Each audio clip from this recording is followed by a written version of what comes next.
Stone. Your host for Motor Week, John Davis. Hello and welcome again to Motor Week. Only 20 years ago, believe it or not, Japan exported less than 25,000 cars to the U.S. This year, the figure will be close to 2 million, some change. Most of the Japanese cars we've seen here have been of the small subcompact variety, but that could change too, because now they're seriously beginning to tackle the mid-size markets. And we have one of the advanced guard models for our first road test this week, the Toyota Camry 4-door sedan. So far, Japan hasn't exported anything like our second road test subject, the Cadillac Eldorado. This time, it's the Touring Coupe rendition getting a workout from our testing staff. Pat Goss will get a workout too, solving more maintenance problems sent in by viewers. And Joyce Braga will have a rundown on the new Saab 900. As for our latest Oriental challenge, this car has likely already given Detroit executives a need for Maalox. It's the Toyota Camry 4-door sedan.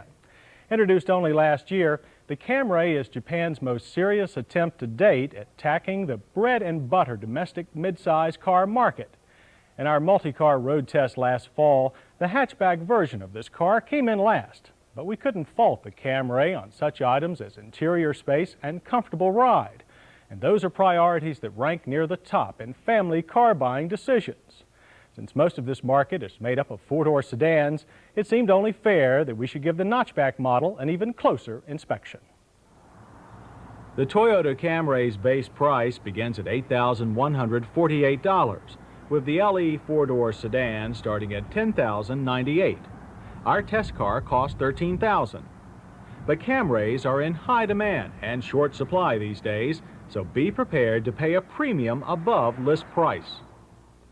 Along with Toyota's usual high-quality fit and finish, buyers will get 2,540 pounds of conservative styling on a 102.4-inch wheelbase.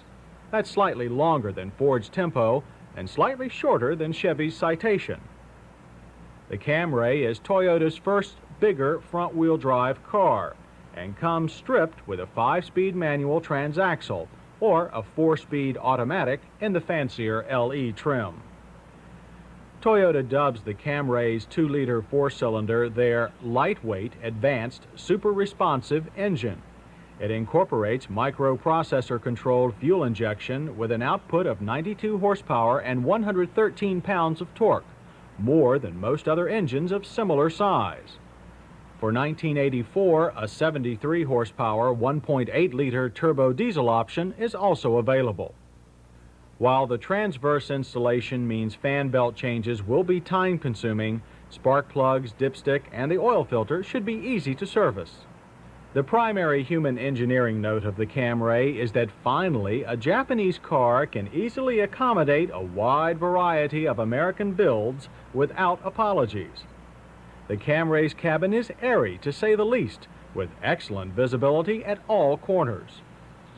3 adults may find shoulder room tight in the rear, but head, leg, and foot room are most ample.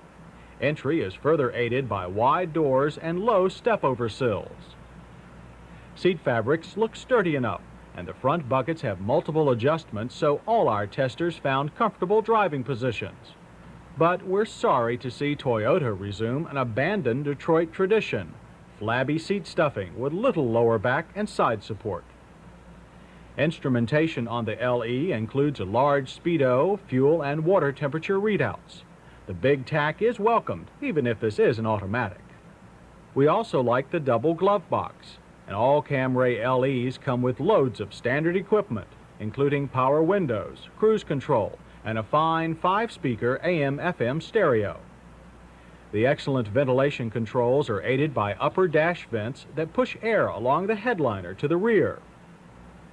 And the 4-speed overdrive automatic transaxle features a switch that allows the driver to select economy, normal, or power shift points. A neat touch, but we found it didn't affect mileage and performance much.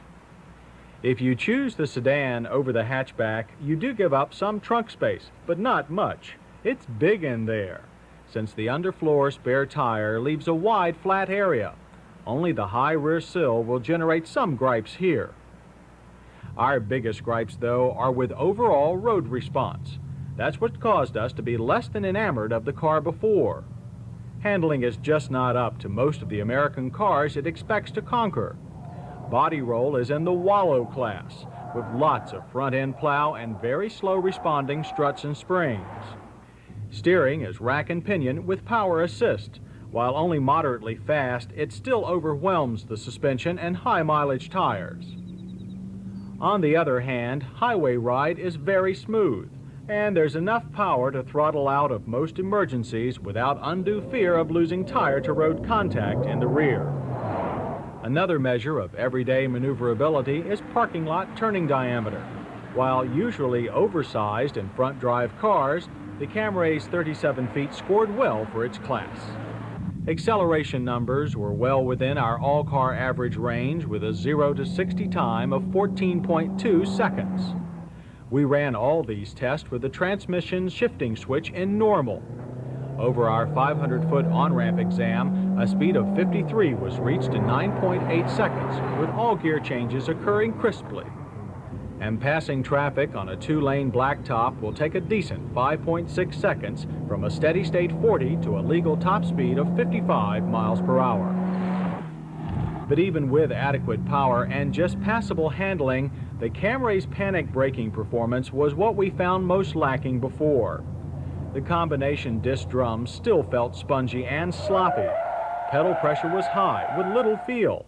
But at least this sedan stopped in a reasonable 133 feet from 55, much improved over the hatchback we tested earlier. In addition, there was a milder tendency for rear-end swing, something that had alarmed us before. If you do hear an alarm, it will be over the tomb-like noise level of only 66 decibels, really outstanding, and the equally impressive fuel economy. The EPA rates the Camry automatic at 32 city and 43 highway. Our actual result of 33, while only slightly above the lower estimate, would put most U.S. cars, regardless of size, to shame. So our conclusions about the Camry sedan generally match our opinions of the hatchback. It's still not a car for any form of spirited driving, but it may be just what the average American family is looking for.